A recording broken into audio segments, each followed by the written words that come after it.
um milagre para que as vidas sejam transformadas. Pedimos também perdão dos nossos pecados, abençoe agora o Alexandre, que vai conduzir o nosso estudo, todos nós possamos aprender e sairmos aqui sábios. É o que nós te pedimos, te rogamos em nome de Jesus. Amém. Muito bem, vamos lá então, né? Revisar aí as trombetas. Deixa eu abrir a apresentação aqui. Espera aí que está errado. Acho que não está firme, não. Está com roupa leve, hein?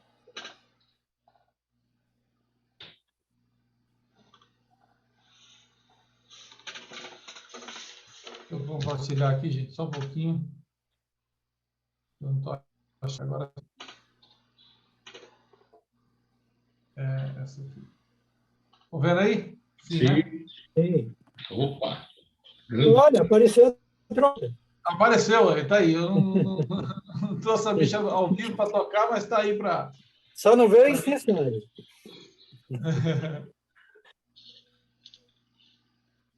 Deixa eu... Seguinte, gente. O que nós vamos tratar aqui hoje, Joilton fez o desafio aí da gente trazer a semana passada a revisão das 4 primeiras trombetas, a revisão da 5ª e a continuação para a 6ª trombeta, que é quase uma mesma coisa, estão muito bem alinhadas. E aí a 7ª trombeta. Aí o Joilton mandou, a gente obedece, né? A gente falou, tá aí, está cumprido. Bom, para essa revisão rápida, a gente estudou isso há 15 dias atrás. A primeira trombeta começa com a introdução, falando de uma situação muito interessante e importantíssima, porque é uma visão, né? Uma visão que João tem dos 7 anjos que estavam diante de Deus, foi dado 7 trombetas, e veio um anjo que tem um incensário na mão, ele joga o incensário no chão, e aí sobe as orações dos santos, né? E para a gente entender melhor essas orações aí, a gente precisa rebobinar a fita, né, Raimundo? Não sei se fez muito isso aqui, né? Eu voltava para não gastar a tinta, a pilha do Walkman, voltava na caneta. Isso. É verdade. E, voltando à fita, lá no capítulo 6, verso 9, no 5º selo, tem a parte do 5º selo, fala que a visão diz assim que os santos, né, eles estavam amando e diziam: até quando, ó verdadeiro e santo dominador, não julgas e vingas o nosso sangue dos que habitam sobre a terra? E aí Deus fala com eles: aguarda mais um pouquinho, daqui a pouco nós vamos dar o julgamento, até que complete o número dos conservos e tal. Então, aí vem a 7ª trombeta, né? Vem as trombetas, né? E as trombetas vêm dizer que, de acordo com o comentário bíblico adventista, diz o seguinte: a perspectiva favorecida pelos adventistas do 7º dia é que as trombetas retomam, em grande medida, o período da história que abrange pelas 7 igrejas e pelos 7 selos, enfatizando os acontecimentos políticos e militares mais marcantes desse período. E, na sequência, diz ainda que as orações são compreendidas no contexto dos selos, o ato do anjo de atirar à terra um incensário em chamas, sem incenso dentro, pode ser entendido como símbolo de que as preces estavam sendo respondidas.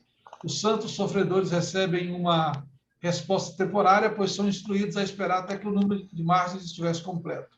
Então, ou seja, o alinhamento do 5º selo com as trombetas. As trombetas significam, então, um cumprimento dali da parte de juízo, né?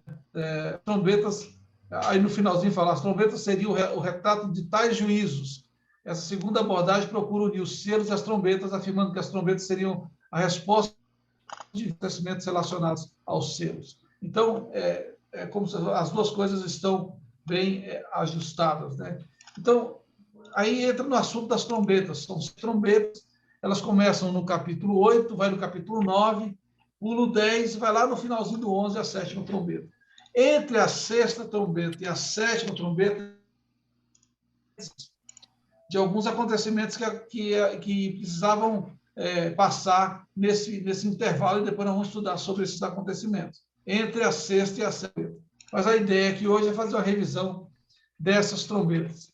E existem várias interpretações sobre o que acontece em cada trombeta. Eu tenho aqui na minha mão aqui o livro do Mervyn Maxwell, que é a Nova Era, segundo as profecias do Apocalipse. Eu tenho aqui outros 2 livros, um do Stefanovic e outro do autor da lição, aí, o Jacques Ducan. Eles têm, e além do comentário bíblico, eles têm interpretações assim que desviam um pouco em algumas partes, concordam em outras partes. Então, assim, eu segui o comentário bíblico adventista, que tem uma linha, a linha que nós vamos seguir aqui nesse momento, tá? Então, para a gente relembrar um pouquinho... Por mais de 1000 anos, Constantinopla... Vocês estão ouvindo meu áudio? Sim. Por mais de 1000 anos, Sim. Constantinopla foi a capital do Império Romano do Oriente, também chamado de Império Bizantino. Esse nome vem do nome original da cidade, fundada por colonos gregos como Bizâncio. A mudança de nome para Constantinopla ocorre em 330, quando o imperador transfere a capital romana para a cidade. O imperador era Constantino, e o nome da segunda Roma passou humildemente a ser Cidade de Constantino. Parte do motivo da mudança de capital é pela sua localização, em um ponto importantíssimo estrategicamente, controlando o Estreito de Bósforo. Tanto a passagem marítima que liga o Mar Negro ao Mar Mediterrâneo, quanto a mais curta passagem das rotas comerciais que ligavam a Europa ao Médio e à Ásia. Outro motivo está ligado ao tamanho do Império Romano. Desde o final do século III, o Império estava em crise, e muitos consideravam que era impossível ele ser governado de forma centralizada. Diversas reformas tentaram descentralizar o governo imperial, até mesmo com a adoção de 2 imperadores ao mesmo tempo, um no oeste e outro no leste.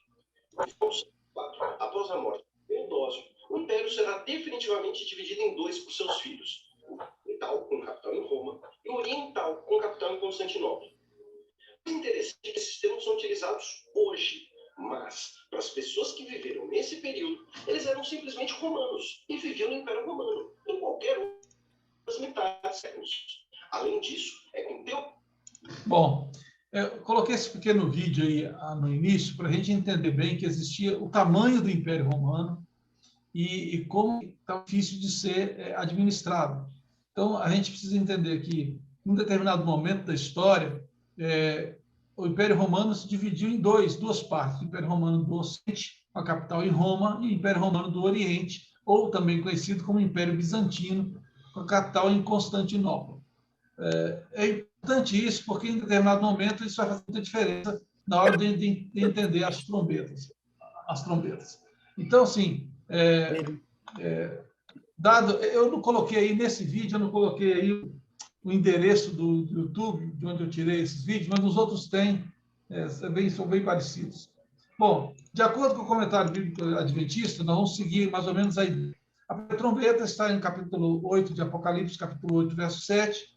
Diz que o primeiro anjo tocou a primeira trombeta e tal, saraiva. Eu não vou entrar muito nos detalhes, porque já foi sobre isso, acho que foi a Lira que passou essa lição aí, e o comentário bíblico adventista diz o seguinte, que atribui ao Império Romano a razão do Império Romano pelos visigodos, né? Em 410 depois de Cristo. Então, um pequeno vídeo que ilustra essa ação dos visigodos. Foi mais ou menos assim. Os hunos pressionaram os ostrogodos, que fugiram para o ocidente e se juntaram com os godos. Depois eles foram novamente pressionados pelos hunos e rumaram para o Mediterrâneo. O Império Oriental impediu eles de dominar Constantinopla e forçou os caras a se instalarem na Trácia.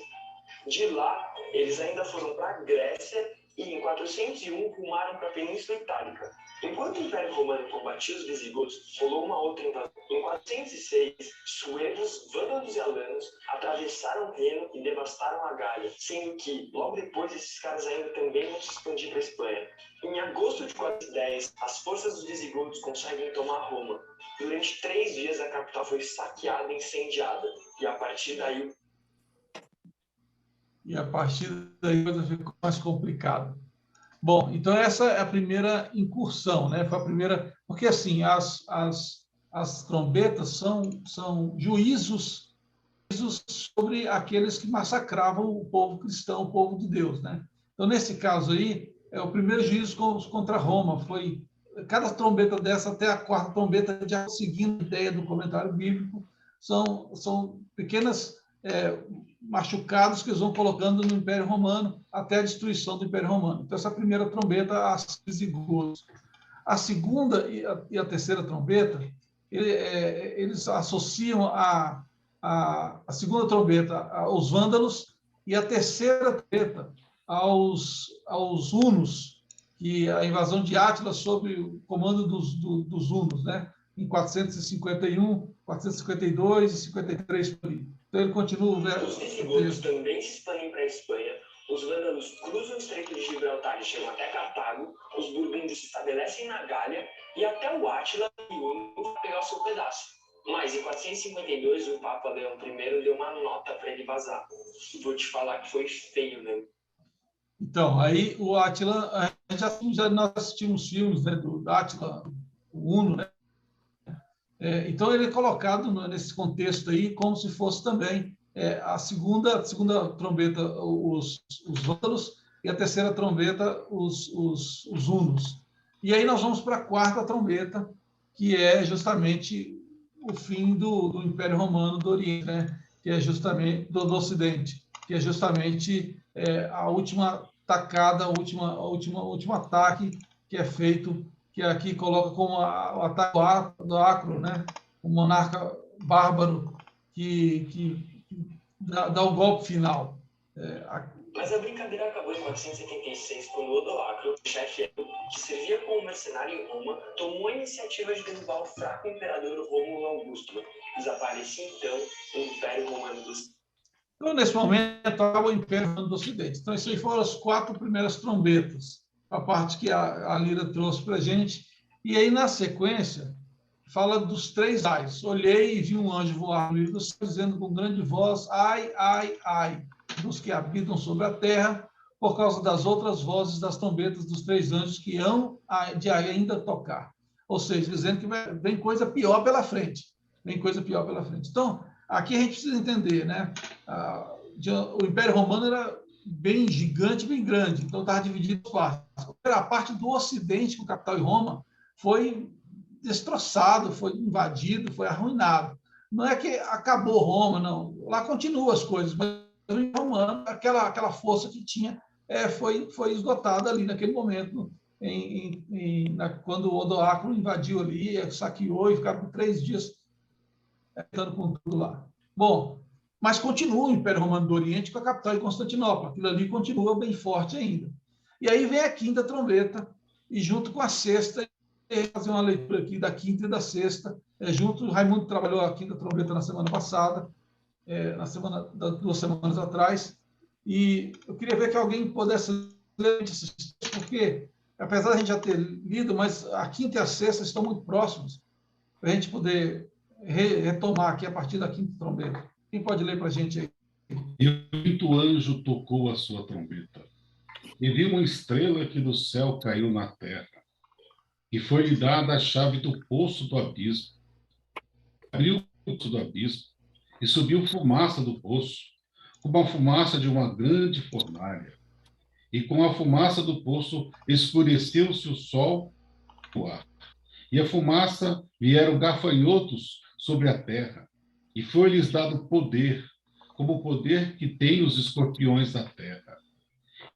Dito que não fizesse dano à erva da terra, nem a verdura alguma, nem árvore alguma, mas somente aos homens que não têm nas suas testas o selo de Deus. Apocalipse 9, 1 a 4. Obrigado, Joilton. Vê que tem alguns detalhes especiais. Subiu no poço do abismo, como gafanhotos. Esses gafanhotos tinham poder com os escorpiões e foi autorizado fizesse dano à erva da terra, mas somente aos homens que não têm só do selo de Deus. Só relembrando. Ainda a quinta trombeta, continuação. Quem pode continuar lendo? E foi-lhes permitido que não os matassem, mas que por 5 meses os atormentassem. E o seu tormento era semelhante ao tormento do escorpião, quando fere o homem. E naqueles dias os homens buscarão a morte, e não a acharão, e desejarão morrer, e a morte fugirá deles.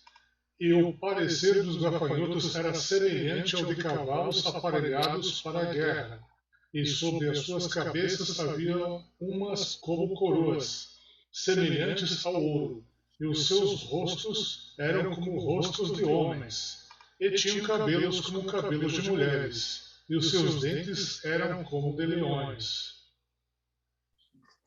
Bom, a continuação vai dizendo que esses gafanhotos, que tinham jeito de cavalo, mas também tinha rosto de homem e cabelo de mulher, com cabelo comprido, né? Então, assim, eles vão tomando forma, né? Vão tomando forma de pessoas. E aí começam a imaginar pessoas que têm esse tipo essa característica, de povos que têm essa característica.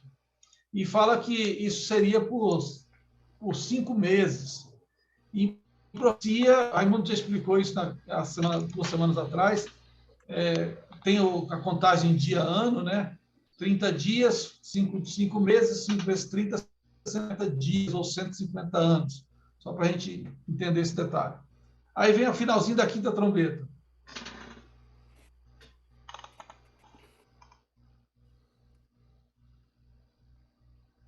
E tinham couraças como couraças de ferro, e o ruído das suas asas era como o ruído de atos, quando muitos cavalos correm ao combate. E tinham caudas semelhantes à dos escorpiões, e aguilhões nas suas caudas. E o seu poder era para danificar os homens por 5 meses. E tinham sobre si rei, o anjo do abismo, e em hebreu era o seu nome Abaddon, e em grego Apolion. Passado é já um ai, e eis que depois disso vem ainda 2 ais. Ok.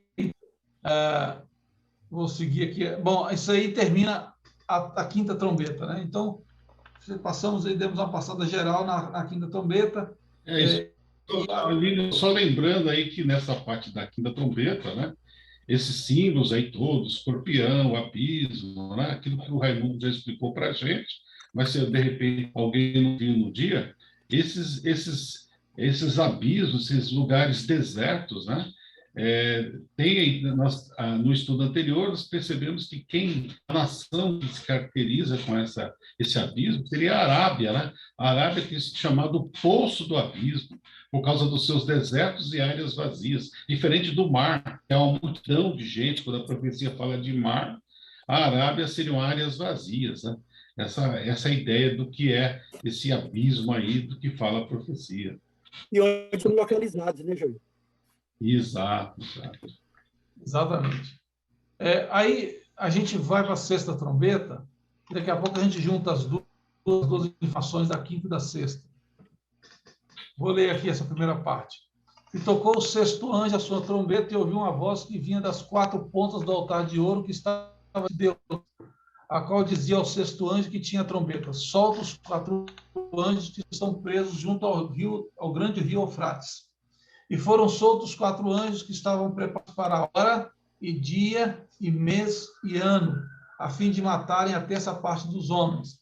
E o número dos exércitos dos cavaleiros era de 200 milhões, e ouviu o número deles. Aí tem uma parte bastante interessante, que essa questão, a hora, dia, mês e ano, em profecia a gente pode transformar isso para valores de dias, né? Em anos, em tempo profético, né? Em tempo profético. Então, um ano são 360 dias, um mês 30 dias, mais um dia dá 391 dias, e uma hora 15 dias, equivale a 15 dias. Então, seria 391 dias e uma hora, ou seja, 391 dias seriam 391 anos, e uma hora em profecia são 15 dias. São 391 anos e 15 dias. É uma interpretação, essa interpretação, porque ela vai ajudar na contagem de tempo um pouquinho mais para frente. Vamos avançar. ainda na sexta trombeta. Quem pode ler? Qual o versículo você está aí? Do 17 ao 21. Assim, nessa visão, contemplei que os cavalos e os seus filhos tinham couraças cor de fogo, de jacinto e de enxofre. A cabeça dos cavalos era como cabeça de leão, e de sua boca saía fogo, fumaça e enxofre. Por meio desses 3 flagelos, a saber, pelo fogo, pela fumaça e pelo enxofre que saía da sua boca, foi morta a terça parte dos homens. Pois a força dos cavalos estava na sua boca e na sua cauda, porquanto a sua cauda se parecia com serpentes, e tinha besta e com ela causava dano.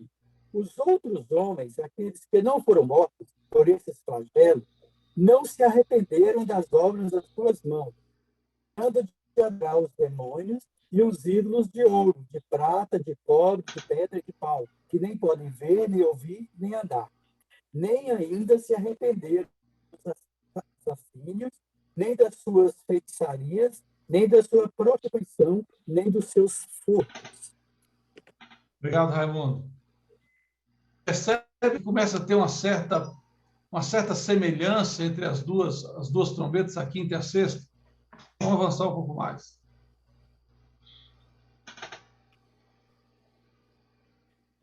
Acho que eu pulei uma parte, não foi, não? A sexta, né? Já foi. Já foi.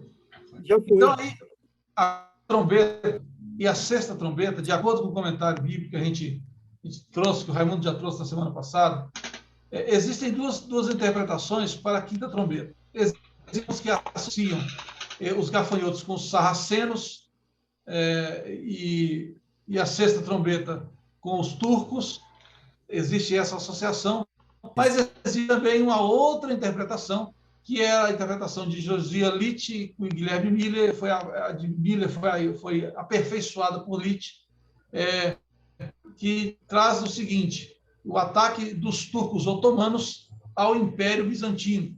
Ele coloca isso na data de 27 de julho de 1299, a Batalha de Bafeu, perto da Nicomédia. Então, aí ele faz algumas contas muito interessantes aqui, bastante interessantes. Para ele, aí ele coloca embaixo, para ele o ano de 1449 representava o colapso do poder bizantino, pois no final de 448, Constantino, paleólogo, o novo imperador bizantino, havia pedido permissão ao sultão turco para ousar assumir o trono. Então, aí ele faz as contas, e as contas que ele faz é bastante interessante, tá? Que pega ali o 1290, ele soma mais 150 anos, e depois ele soma aqueles 391, e depois eu vou passar isso mais devagar para vocês, para a gente entender direitinho. Mas, por enquanto, pois não. Só dar uma deixa aqui, o seguinte, que nós lemos da última vez o seguinte, que os cristãos, que nós entramos ali, que no caso o protestantismo, né, ele não foi exterminado porque eles tiveram que lutar contra os turcos, entendeu? Quando eles estavam para atacar os cristãos, então eles tiveram a invasão dos turcos, então eles saíram para atacar os turcos. Então aí dá a entender o seguinte, que realmente a quinta trombeta trata-se dos saracenos e a sexta trombeta trata-se dos turcos. Tem a interpretação dos sarracenos e turcos. Existe essa outra interpretação de Miller e de Litch, que coloca os otomanos do Império Bizantino. E eu queria falar um pouquinho mais sobre essa interpretação, que também está no comentário bíblico, e também concorda um pouco com esse aqui, que é o do Maxwell, Murray Maxwell, que eu achei bastante interessante, que vale a pena a gente... Tem muita informação na história sobre isso, eu achei bem razoável, bem importante, até porque da questão das datas que bate um pouco mais. Bom, semelhanças entre a quinta e a sexta trombetas. Na quinta trombeta, nós temos cavalos, gafanhotos com aparência de cavalos e uma cauda que fere como escorpião. Na sexta, são cavalos que têm aparências de gafanhotos e que a cauda fere como serpente. Nos dois casos tem período de tempo, e nos dois casos surgem de lugares específicos. Então, existem as semelhanças, também existem as diferenças. A quinta trombeta tem permissão para atormentar, a sexta tem permissão para matar. E tem 3 frases: o fogo, a fumaça e o enxofre.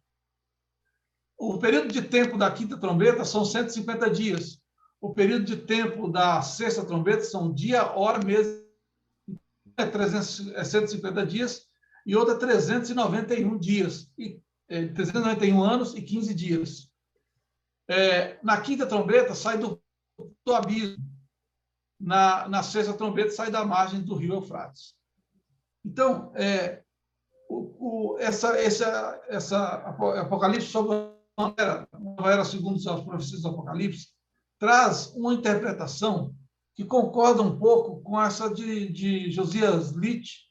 Não estou querendo dizer que um está certo ou que outro está errado, de forma alguma, porque não existe uma definição. A definição correta é a da sétima trombeta, isso daí está tudo certo.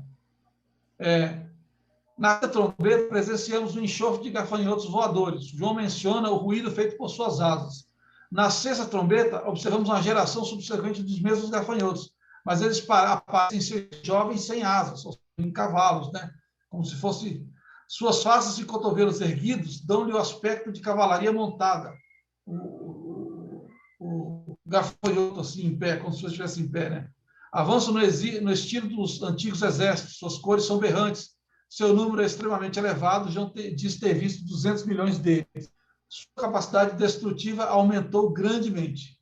Os anteriores eram capazes de torturar apenas, mas esse tem a capacidade de matar. Então, ele associa, junto com Miller também, os gafanhotos com o Islã, o surgimento do islamismo, não o surgimento, mas o ataque do Islã.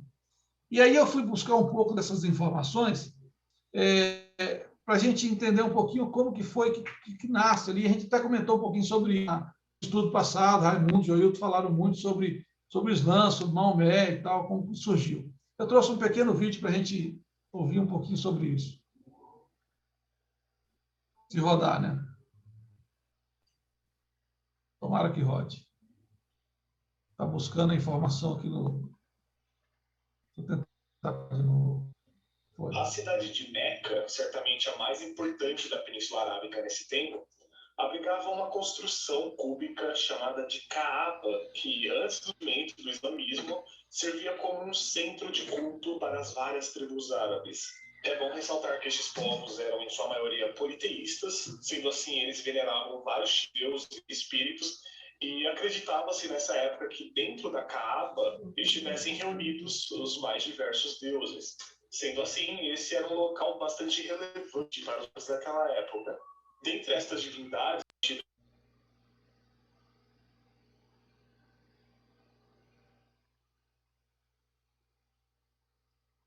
era Allah, Allahu Akbar, Allah.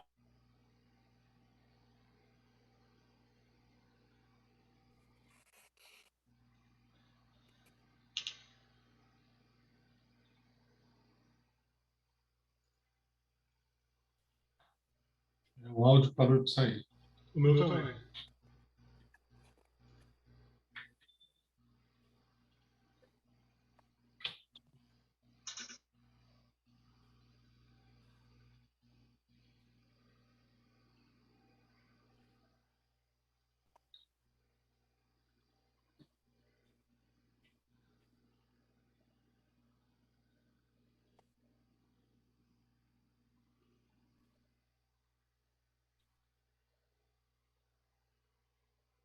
Vocês estão ouvindo? Eu não estou ouvindo.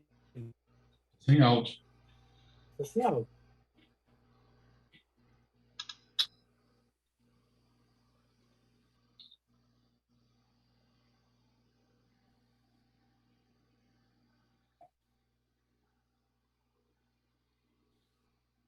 Os homens do livro.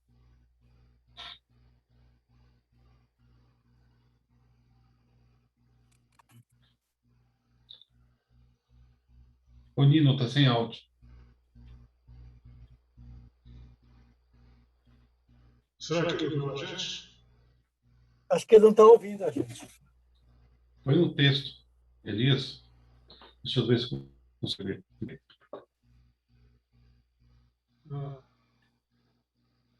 O vídeo está sem áudio? Está sem áudio. Você não áudio. Ai, ai, ai. Falou um tempo e parou. Estava rodando e depois parou. Espera aí, então vou voltar aqui. Porque eu fechei o áudio aqui. Até aí tinha áudio. Até onde vocês assistiram? A partir daí. Volta um pouquinho.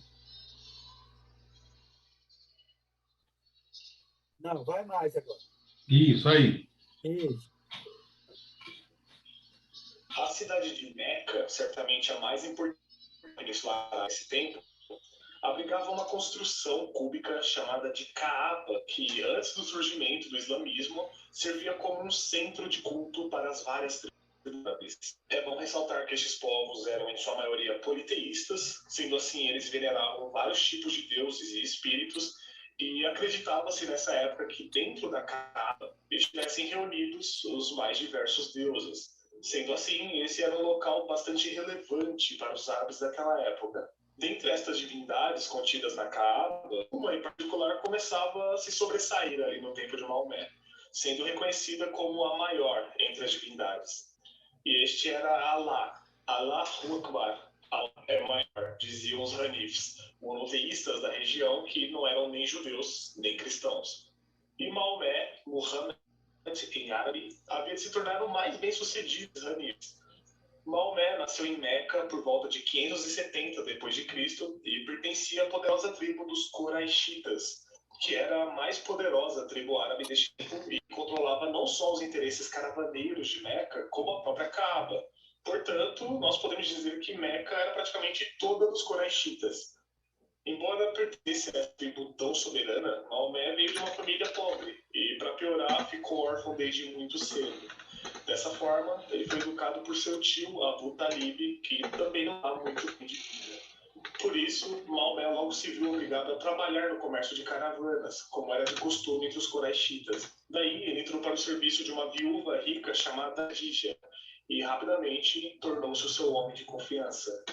E nestas viagens de Maomé, vez ou outra, ele encontrava os famosos homens do livro. Eram judeus e também cristãos heréticos ali do Oriente que habitavam os arredores da Arábia. E isso certamente influenciou bastante a formação doutrinária de Maomé, que refletia dia após dia sobre questões religiosas, obcecado pelo mistério do além. Com 25 anos de idade, Maomé se casou com Khadija e, como ela era muito rica, agora ele estava com a vida praticamente feita e podia seguir tranquilamente sem preocupações materiais. Maomé, de início, rejeitou completamente todas as lendas árabes que contavam acerca dos ídolos lá, dos deuses, pois para ele essas eram histórias fantasiosas e sem cabimento. Ele procurava um conceito muito mais profundo, uma religião que explicasse com coerência a essência do divino e o sentido da vida. E toda essa angústia de Maomé cessou quando ele julgou estar recebendo revelações da própria fonte divina. Primeiro, zumbis que pareciam dizer alguma coisa, mas ele não entendia nada. E com o passar do tempo, ele acreditou ter visões de um ser de luz que vinha à sua presença. De repente, Maomé identificou este ser como sendo o arcanjo Gabriel, e nestes momentos únicos de exaltação, ele saía ainda mais convicto de que estava recebendo uma revelação divina acerca de uma religião monoteísta especial, que já tinha sido transmitida à nação judaica e aos cristãos, mas que agora Deus o escolheu para transmitir à sua nação árabe, e em árabe.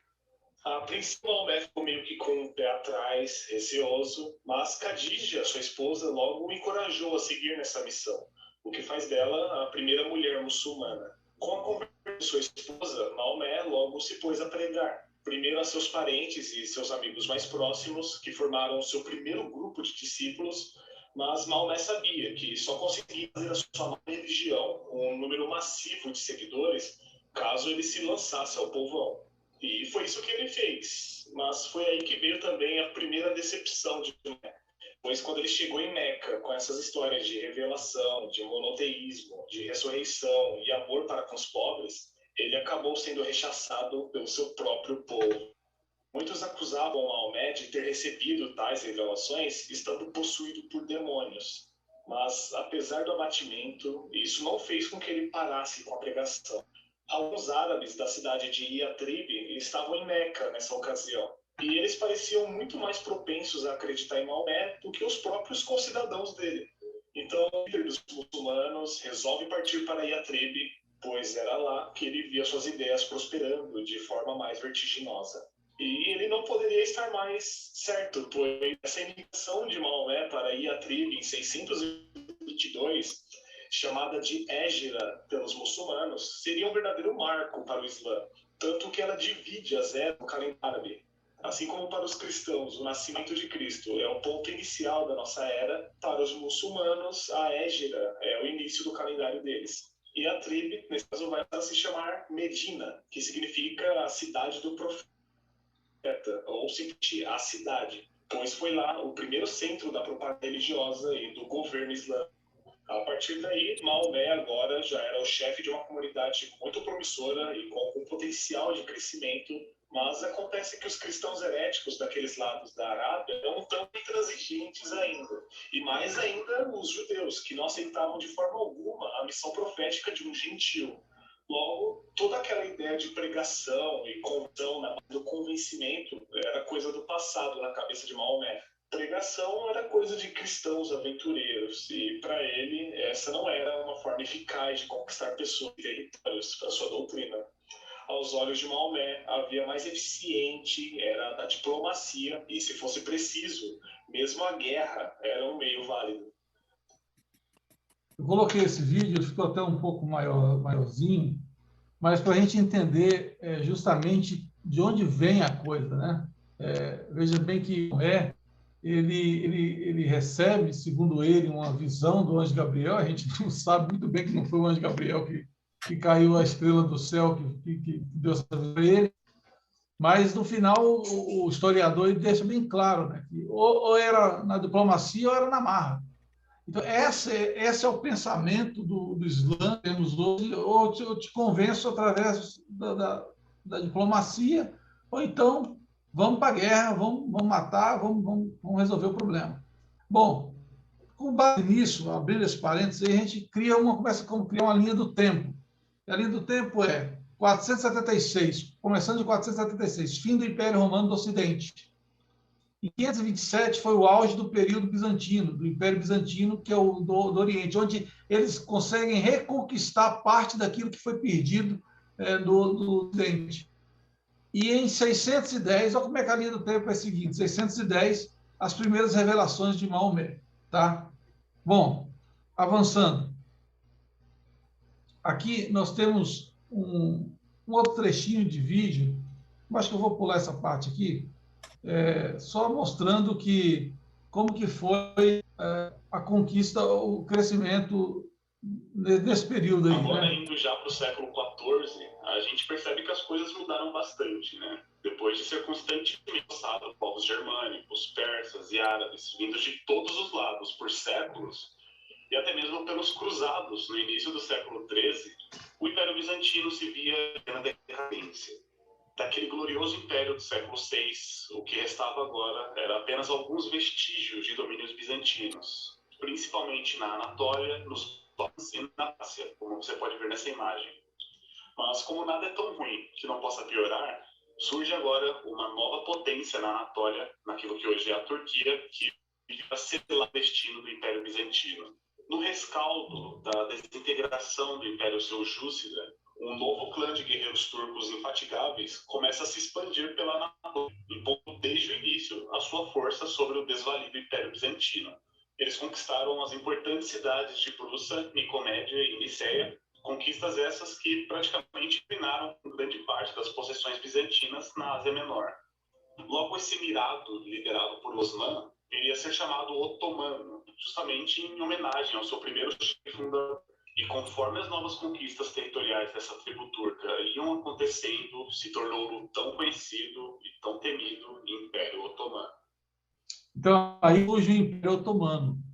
É justamente nesse período aí de 1300, né, em torno de 1300, lá em 527, aqui está a nossa linha do tempo, né, 527, auge do Império Bizantino, no século VI.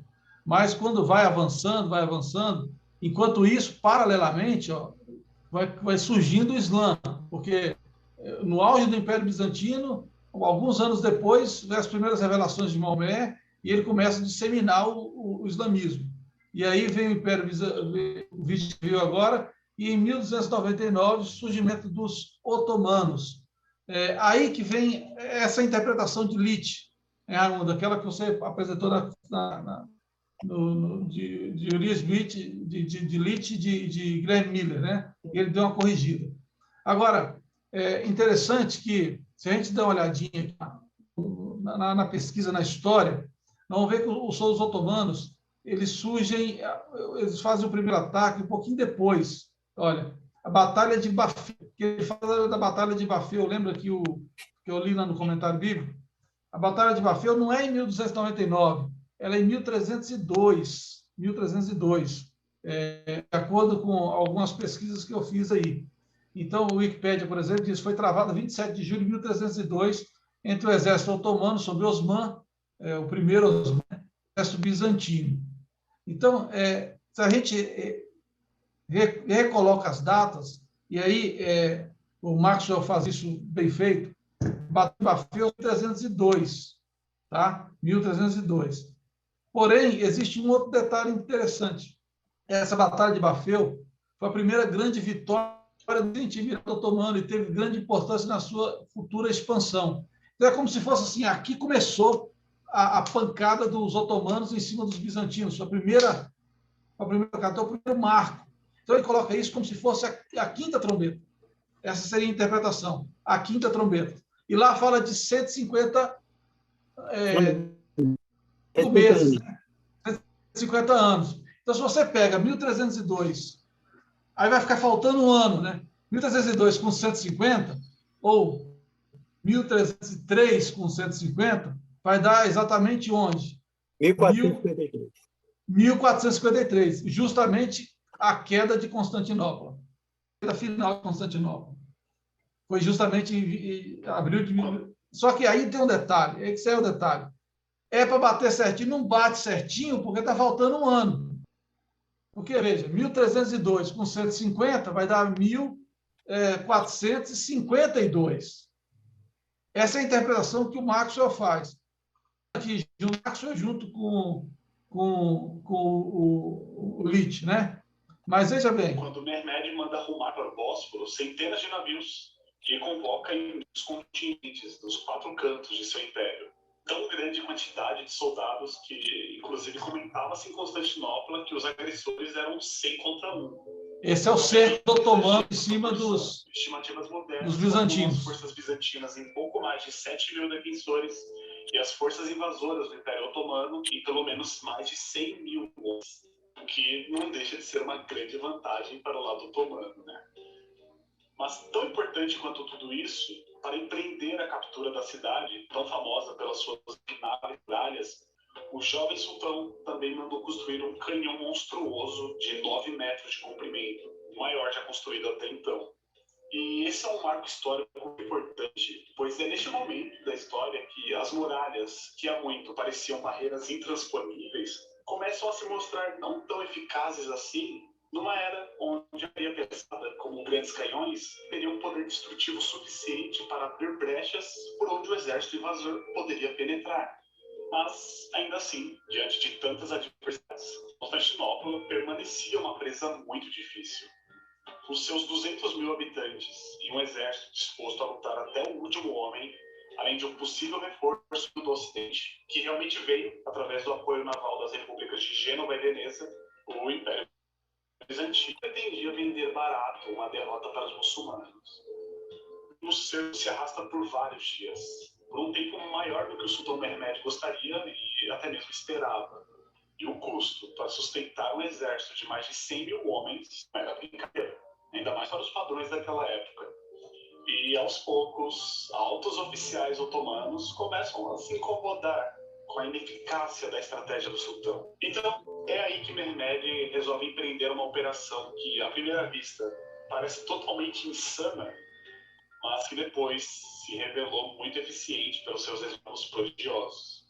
O ponto é que, para submeter a cidade, os otomanos teriam que se apoderar do corno de ouro, que dava muito mais vantagem para os defensores, por se tratar de um que facilitava muito a defesa. Então, o que Mehmed fez? Ele mobilizou milhares de homens acima de Pera, essa região aqui acima de Constantinopla, e em umas 24 horas ele mandou construir uma estrada de madeira feita de rolos bem lubrificados, por onde foi transportada todas as embarcações turcas, isso mesmo, por terra. Na manhã de 23 de abril, qual não foi a surpresa? Ou melhor, o terror dos bizantinos ao ver toda a armada turca ancorada frente ao palácio de Blaquerna, residência oficial do imperador bizantino. Pois é, aqui Mehmed já tinha absoluta certeza que a guerra estava ganha, e tanto que ele nem se apressa para desferir o golpe decisivo. Tanto que ele escolheu a dedo a data em que Constantinopla seria entregue aos muçulmanos. Em 28 de maio, enquanto no acampamento do Islã se pregava jihad dentro da cidade, na Basílica de Santa Sofia, os cristãos se amontoavam, e rodeado por todo o clero bizantino, o último imperador bizantino comungava pela última vez. No dia seguinte, 29 de maio, em pleno domingo de Pentecostes, Mehmed resolve lançar todos os seus janízaros contra as muralhas de Constantinopla. Pelas 20 horas que se seguiram, a batalha foi estupidamente sangrenta e atroz. Pelo lado dos defensores, galvanizados pela presença de seus líderes, combatentes gregos e reforços latinos conseguiram deter uma pintaga turca. Porém, numa segunda investida, o chefe genovês Justiniano foi ferido mortalmente, o que era uma perda irreparável, já que se tratava de um excelente inimigo muito habilidoso. Sem sua liderança e com o moral abatido, os latinos passam a lutar desordenadamente contra os disciplinados otomanos. Para piorar a situação, um destacamento bizantino que protegia uma das portas a noroeste da muralha comete a imprudência de deixar a porta semi-aberta. E esse erro custou muito caro, principalmente porque grandes grupos de janízaros avançaram e adentraram a cidade, causando grande pânico nos soldados bizantinos, que fugiram do embate direto para acudir às suas famílias que estão em casa. Não é preciso dizer que o desastre foi completo. As muralhas foram tomadas uma após a outra, e quando tudo já se mostrava perdido, o imperador Constantino deu provas de uma grandeza excepcional. Ele se despojou de suas insígnias imperiais e, na base do desespero, ele se atirou num bolo onde os combatentes se degladiavam e, como um simples soldado, lutou até a morte. É claro que esse foi um ato desesperado de um imperador que via sua cidade caindo, e somente no dia seguinte foi possível que ele fosse vencido no meio de uma pilha de cadáveres. Depois de mais de quase 2 meses de cerco, a cidade, por fim, foi completamente tomada. Bom, então esse é o fim do Império Romano do Oriente. E aí, segundo os historiadores, a queda de Constantinopla, e o comentarista aí coloca que a queda de Constantinopla seria a 6ª trombeta. Então, por quê? Porque a 5ª trombeta diz assim, a interpretação do Maxwell a 5ª trombeta é para que eles avisassem, mas não matassem. E a 6ª trombeta tinha ordem para matar. Então, quer dizer, do período da 5ª para a 6ª, os 150 anos, eles ficavam só ameaças, né, como se fosse assim, causando temores. E na 6ª veio a queda de Constantinopla. Essa é uma interpretação até interessante, pelas datas, se não fosse o erro de um ano, aí, dá uma diferença de um ano que não dá para entender direitinho. Geralmente a profecia as profecias são bem exatas. Então, nesse caso aí, dá essa interpretação. Na sequência, acontece... Bom, na nossa linha do tempo, eu coloquei um detalhe bem interessante, porque aqui, falando de quando? 1453. E aí, por causa de Constantinopla, a queda de Constantinopla, ali em cima, naquela passagem importantíssima ali, o que acontece? Os turcos, os muçulmanos tomam conta daquela passagem, o que impede o comércio, o tráfego de navios por ali. E aí surge uma coisa interessante, que talvez não aconteça, mas o que isso tem a ver? Tem a ver que em 1500 começam as grandes navegações, onde descobre o Brasil, a descoberta das Américas e tal, justamente nessa região. Por quê? Porque eles queriam encontrar outros caminhos, outras rotas. E a gente vê que a história vai correndo paralela, né? lá na frente a gente vai ver a importância dos Estados Unidos na profecia, e é justamente nesse momento, enquanto está acontecendo uma coisa, a profética está iniciando um outro período paralelo, né? Então, a gente coloca aqui na linha do tempo 1500 as grandes navegações, e aí quando a gente soma o fim, olha que interessante, quando a gente pega o 1453, e essa data da exata, da sexta trombeta, e pega os 391 anos soma 1453 com 391, 1839. 1844. Ah, Pela interpretação de Milley e de Litt, da 1839. Seguindo essa conta aqui, ó, se você olhar direitinho, da queda de Constantinopla, que é a sexta trombeta, nessa interpretação, para a sétima, dá 391 anos, 1864, que é justamente a sétima trombeta.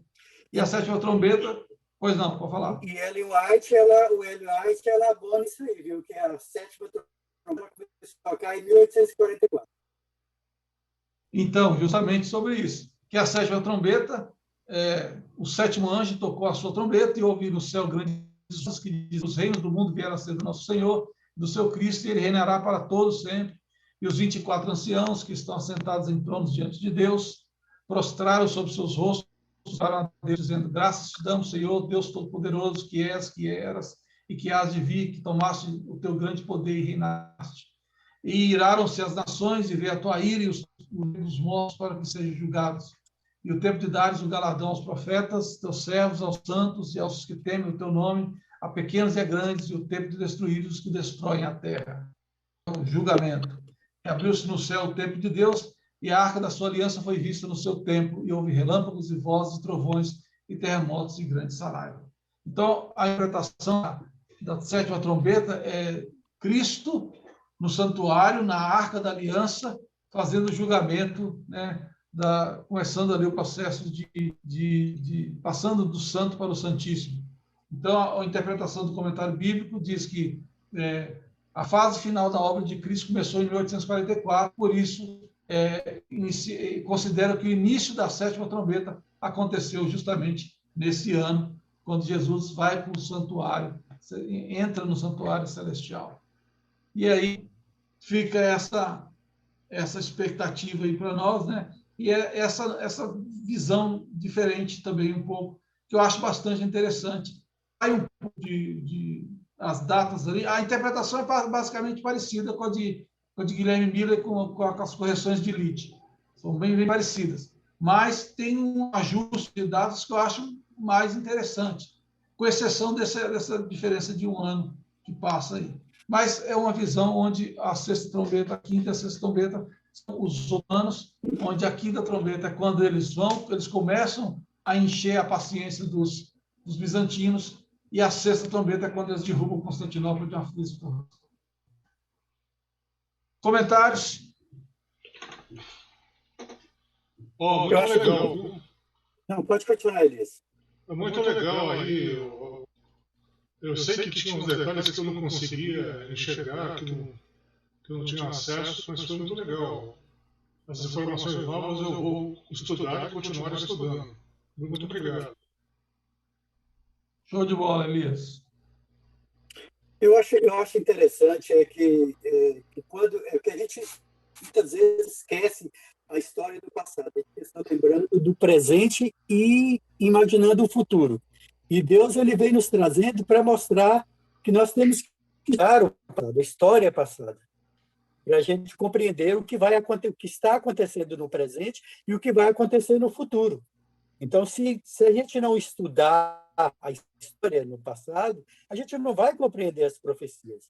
É por isso que muitas pessoas não entendem, porque elas não têm esse interesse de estudar, procurar ver que realmente o que esse movimento queria dizer.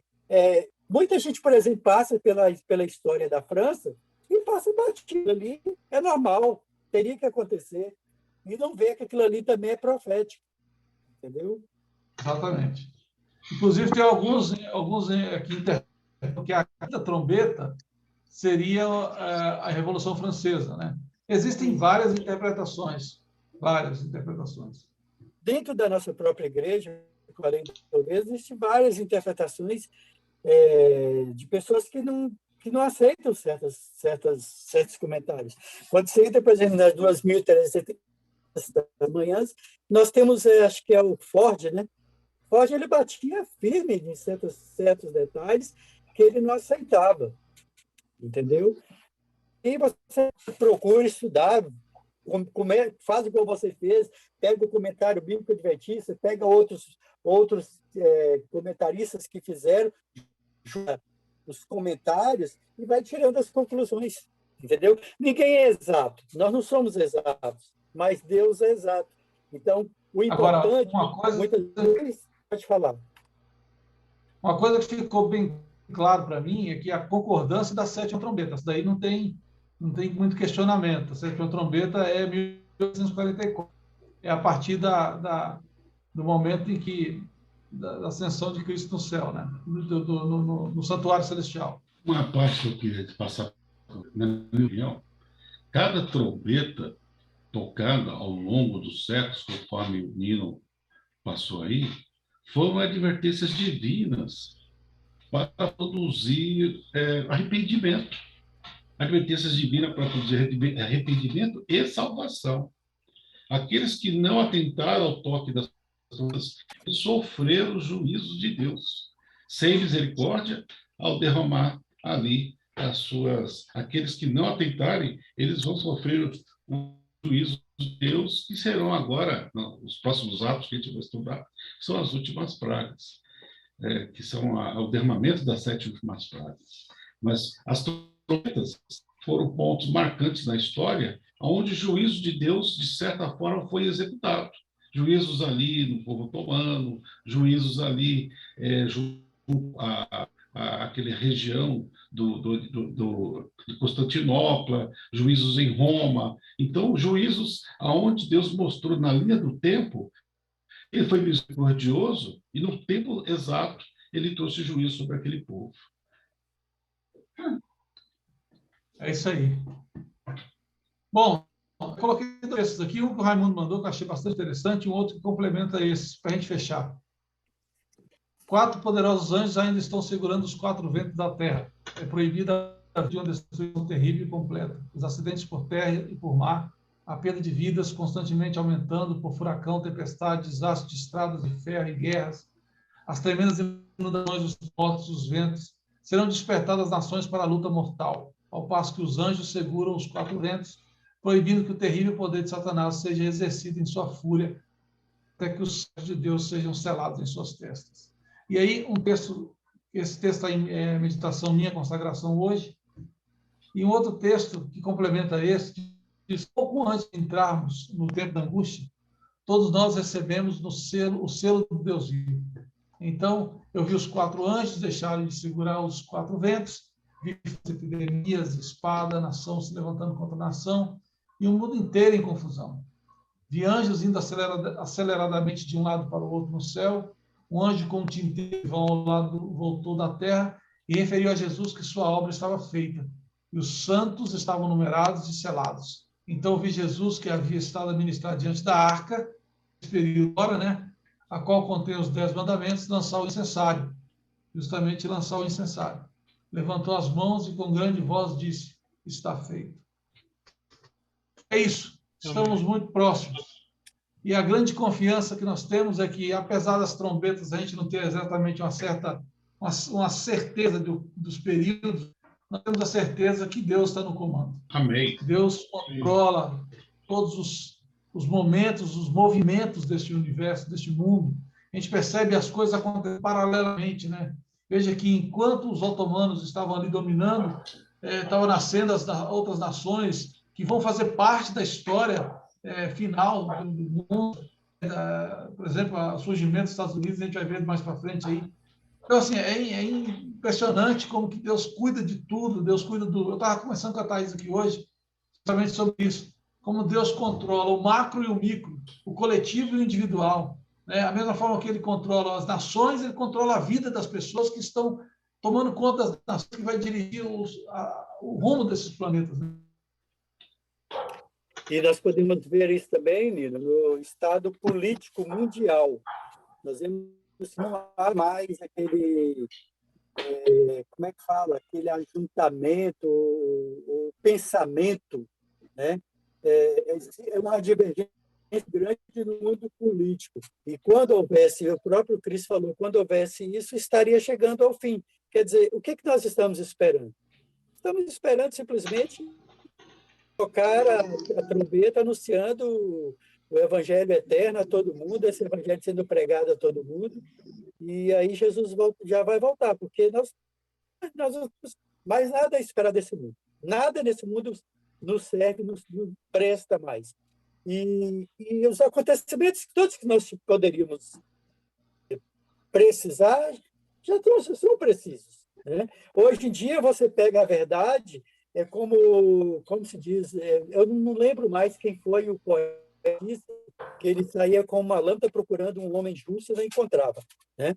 Então, assim, hoje você anda no mundo hoje, as coisas estão invertidas, né? O certo é errado, o que é errado é certo, então você fica no meio de uma confusão. Se você não estudar a Bíblia corretamente, não tiver uma relação diretamente com Deus, você se perde. Né?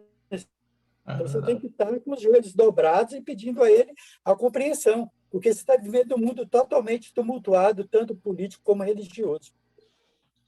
Tem uma coisa que vocês falaram, que a história é cíclica, principalmente a gente observando a profecia. Muitos reinos, eles quiseram expandir o território. Foi assim no começo do século passado. A Itália quis fazer isso. A Espanha também tinha essa ideia.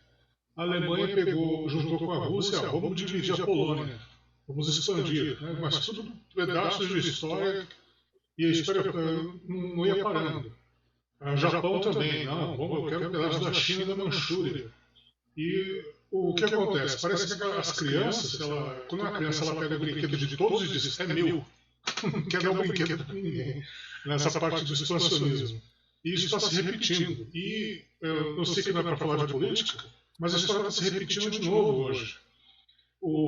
Aquele chefe lá da Rússia, para não falar aqui o YouTube não cortar, ele proibiu de compararem ele com o Hitler, porque ele está fazendo e falando as mesmas coisas que, né, na política expansionista dele. E mentindo as mesmas coisas também. Obrigado. Meus amigos. Eu queria falar rapidinho, Nino, Pode assim, falar. que do pouco tempo que eu tenho estudado vocês, eu tenho percebido que assim, né, que Deus, ele deu seu filho como um primeiro aviso, e as pessoas não acreditaram. E aí ele, com as profecias,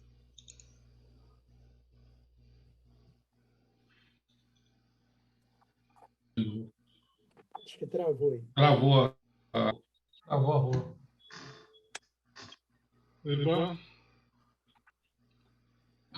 o seu microfone, Vô.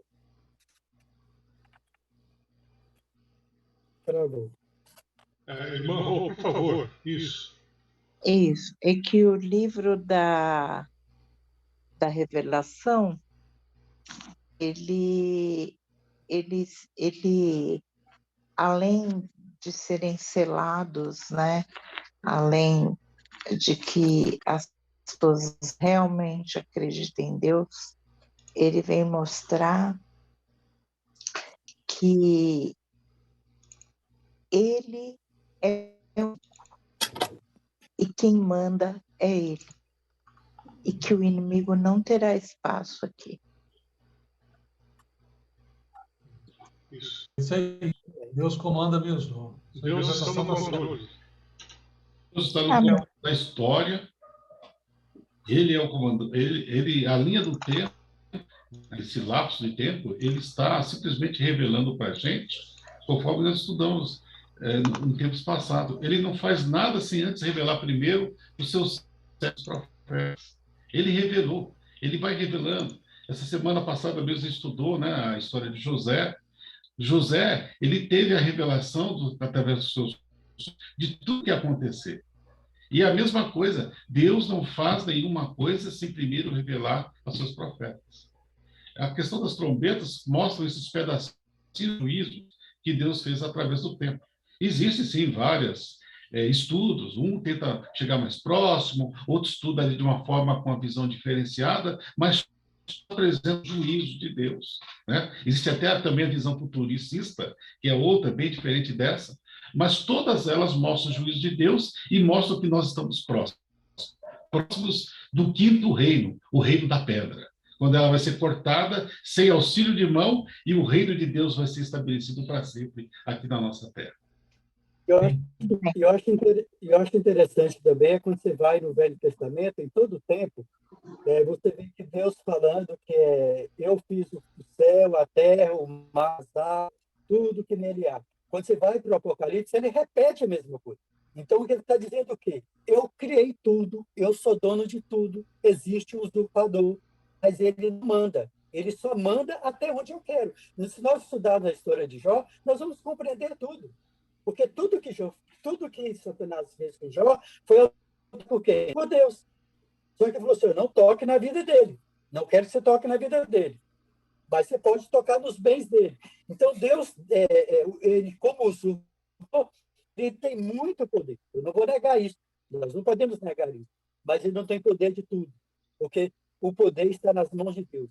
E se ainda não acabou, se não chegou no final dele ainda, é porque Deus não deu ordem ainda para os 4 anjos soltarem os ventos. No dia que ele soltar os 4 ventos, até o diabo vai gritar. Inclusive, essa questão de Deus como o Criador, Deus como potente, Deus como Deus Todo-Poderoso, nós vamos estudar isso já, capítulo 14, é uma das mensagens que é para ser proclamada, né? Deus como Deus, como Deus, que ele quer que a adoração seja feita a Ele, né? As 3 mensagens angélicas do Apocalipse 14. Já a gente vai chegar nessa parte aí, que é muito interessante. Principalmente a primeira, que fala justamente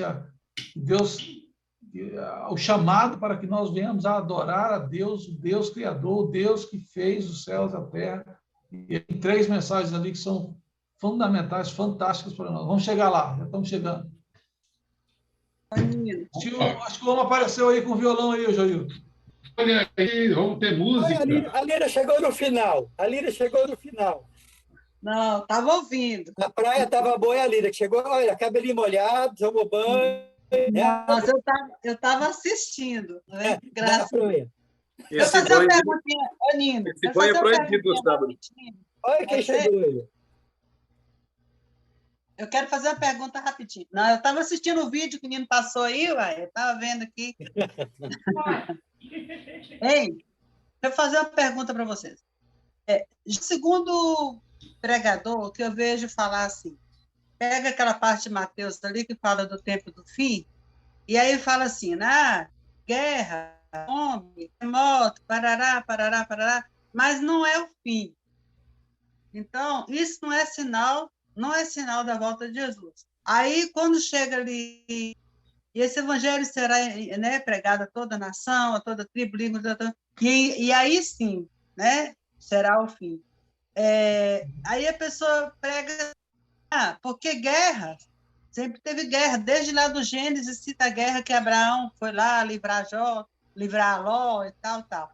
Depois a fome, né, tanto que o povo de Jacó teve que ir para o Egito, que já tinha fome. Aí terremoto, aí vai citando várias coisas assim, que então, no final do tempo, porque isso tudo já acontecia desde lá. Mas o evangelho será pregado. Enoque foi o primeiro evangelista, segundo consta, desde lá que Judas fala que Enoque falou assim, eis que o Senhor vem vindo nas nuvens com miríades de miríades, milhares de milhares e tal. Então, assim, ele foi o primeiro evangelista e ele também é lá do Gênesis. Então, o evangelho, pregar o evangelho, então, não é sinal do tempo também. Então, eu acho, assim, que a intensidade com que isso vai acontecer agora é, sim, que é o sinal do tempo do fim, né? Tem intensidade que vai acontecer, mas não deixa de ser sinal do tempo do fim. Guerra, fome, terremoto e todas essas outras coisas. O que vocês têm a me falar sobre isso aí? Porque, às vezes, a pessoa quer mostrar assim, novidade, eu tenho novidade. A pergunta que os discípulos fizeram para Jesus foi clara: Pai, quando acontecerão essas coisas e quais serão os sinais? E aí Jesus fala: vai acontecer isso, isso e isso, mas não vai acontecer, ainda não é o fim. E haverão essas coisas, mas ainda não é o fim. Finalmente é quando o evangelho for pregado a todas as nações. Porém, isso é em Mateus 24. Em Lucas 21, se eu não estou enganado, fala que assim como a mulher tem as dores do parto, e compara com as dores do parto. Então, o que acontece com as dores do parto? As contrações, vocês que são mulheres sabem melhor do que eu, as contrações tornam-se cada vez mais fortes e com menor intervalo de tempo.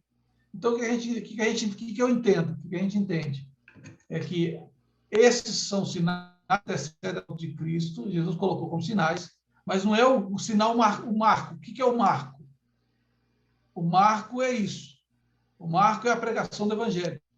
Todos os outros sinais, eles são demonstrações que cada vez está mais perto. São as contrações. Mas o nascimento da criança é quando? É quando rompe quando acontece. Então, assim, não sei se eu for fazer o paralelismo correto, mas eu acho que é isso aí. O Evangelho é o rompimento da bolsa do umbilical, lá, na hora que rompe, ali é a pregação do Evangelho. E as contrações são todo momento que está chegando ali Exatamente.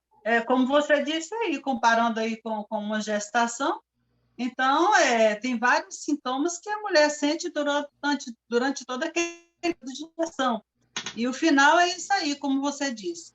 Então, mas são sinais. Aí agora a pessoa quer fazer aquele, né, quer ser espetacular, quer fazer suspense todo, aí sai perguntando: não, guerra, vocês acham que é sinal?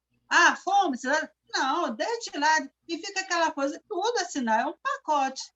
Né? Mas o fim mesmo, que vai se dar né, que é a volta de Jesus mesmo, o final mesmo, está aí com o evangelho sendo entregado a todo mundo. Né? Nós não vamos saber que isso vai acontecer realmente, que ele foi pregado, não vai ser avisado para a gente, já foi para todo mundo e agora todo mundo já sabe, né, do evangelho. A gente não vai ter essa notificação, eu entendo, né? Então, tudo aí está tudo dentro do mesmo pacote aí, só que vai ter uma intensidade maior, não é isso? Lira, eu ali já ouvi pessoas falando sobre a história de Sodoma e Gomorra. Eu não vivi em Sodoma e Gomorra, mas eu acredito, pela história que a gente leu, o mundo hoje, comparado a Sodoma e Gomorra, está muito além. Tá muito além. E quando fala, mas que o evangelho já vem sendo pregado desde o Jesus, que lá foi pregado não para o mundo inteiro, só que o evangelho agora vai ser pregado ao mundo inteiro. Enquanto a esse momento do evangelho inteiro, falta um detalhe, o principal, a descida do Espírito Santo sobre o povo de Deus. Quando esse Espírito Santo descer, criança que é hoje, ela descer sobre todo o povo de Deus, aí sim o evangelho será pregado. Nós estamos numa escala grande da pregação do evangelho. Porque você ouve história, você ouve estatística da igreja, a igreja no país está pregando em lugares, que o evangelho está sendo propagado muito rápido. Se você for olhar, tempos atrás, ela está sendo pregada muito rápido.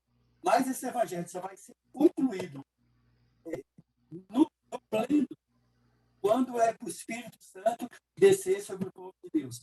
O que nós precisamos fazer agora é pedir, é implorar para esse Espírito Santo. Porque os apóstolos ficaram 10 dias confinados, implorando pela descida do Espírito Santo que Cristo falou que viria. Eles acreditaram na promessa: vou enviar o Consolador. Eu vou enviar o Consolador para vocês. Então, eles ficaram 10 dias ali, confinados, implorando.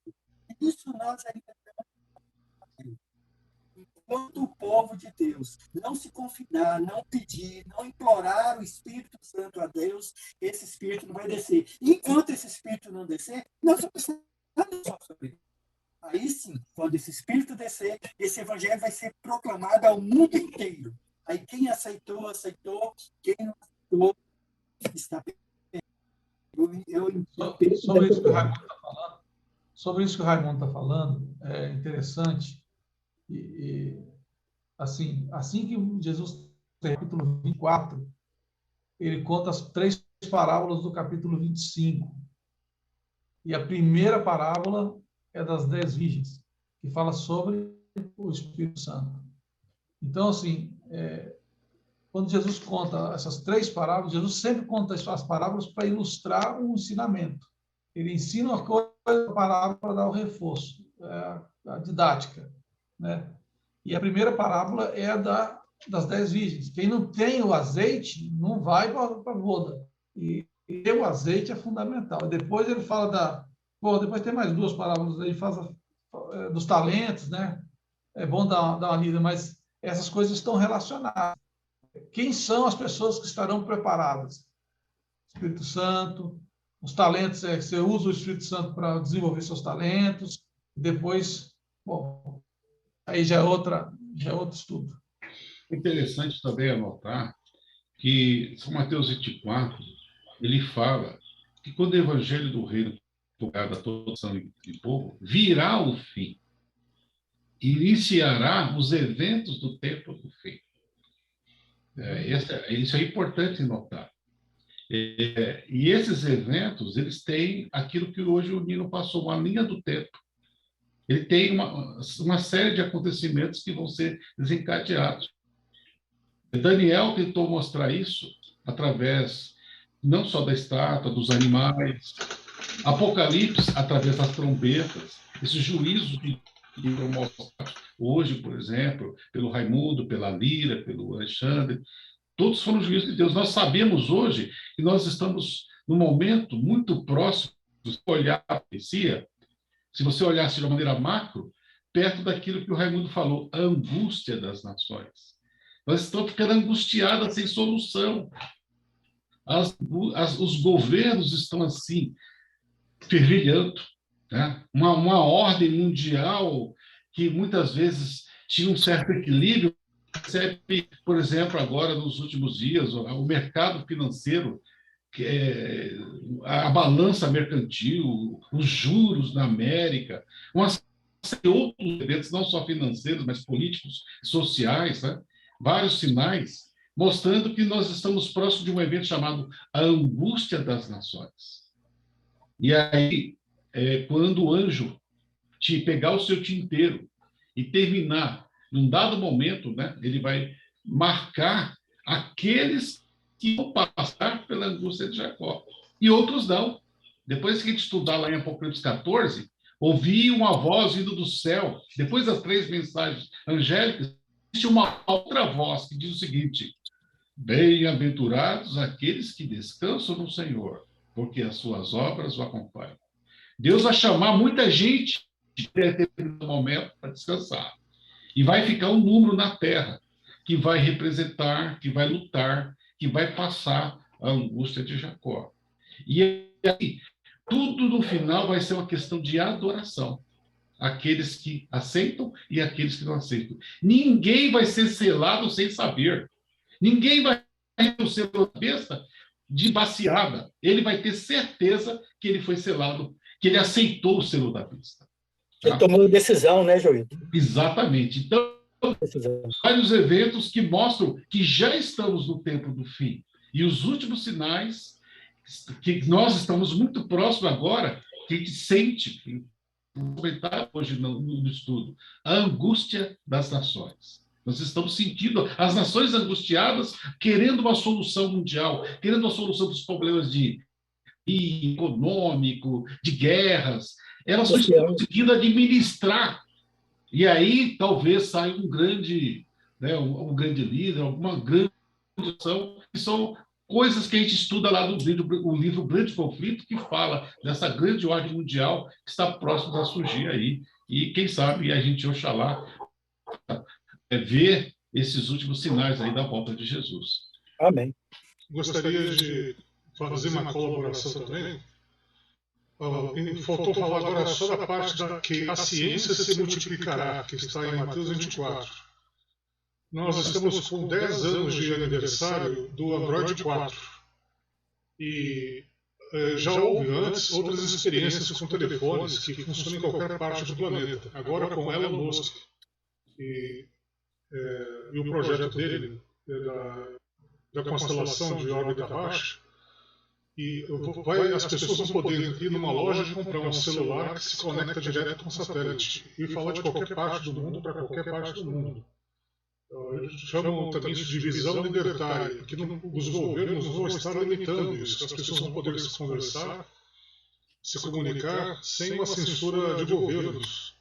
Então, a ciência se multiplicará. Isso tem a ver com todo o olho haverá, ao mesmo tempo. Eu acredito que quando uma informação importante for acontecendo ao vivo, né, qualquer pessoa pega o aparelhinho, né, tira a foto, faz o vídeo e pronto, testemunhas da história. Obrigado. Vamos ouvir música, né? Vamos. Opa, tem música? Você me boicotou, né, Isaac? Oi, Raimundo, o que foi aí? Você me boicotou, né? Aonde? No dia que eu queria que você cantasse. Eu devia estar viajando e hoje aqui mesmo eu tive que trocar aqui a internet para ver se funcionava, porque estava caindo toda hora. Menino de música tem uns 3 programas aí, eu não consegui atendê-lo. E hoje também eu não ia atender, não, mas aí no que firmou aqui a internet, aí melhorou. Eu peguei, nem preparei nada não, vou tentar misturar uma coisa com a outra aqui. Hinos antigos, mas que diz respeito à mensagem de hoje. Faz o medley para cobrir meu dia. Olha lá. Eu estava até treinando aqui, ó. Com som de trombeta, acordes triunfais. Cristo está vindo em poder triunfal, com suas legiões descendo anjos. Vão surgindo, sim, a terra toda está a contemplar a sua glória e admiração. A olhar seu rosto, os ídolos vão fugir. Isso está vindo bem pra reinar. Eu não consigo lembrar. Mas a música mesmo, que nos anima a aguardar esses momentos finais aí, seria que viva a clara luz do céu, ele tem o força e paz, que por mim está vencer. Livra me de estar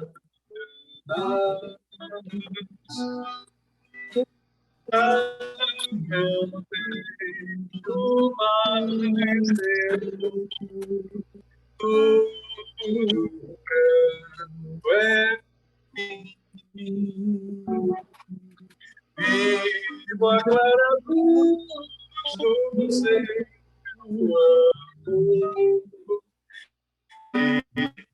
Tenho força e paz. Quando escurecer a noite, baixa o som da luz.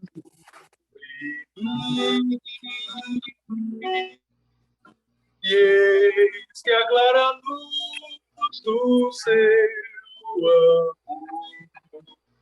traz-me ao sono para sempre. Sob a procura nada perturba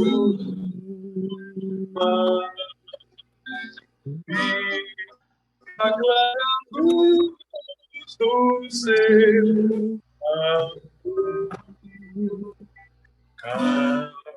está meu coração.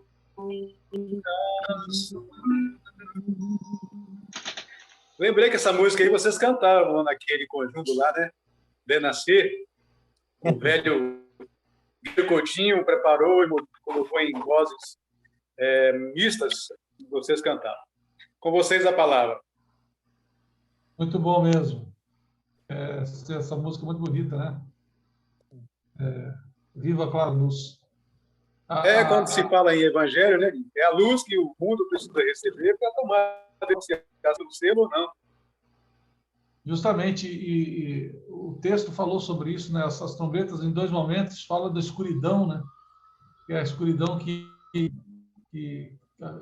aconteceu no mundo, foi justamente a escuridão da palavra de Deus.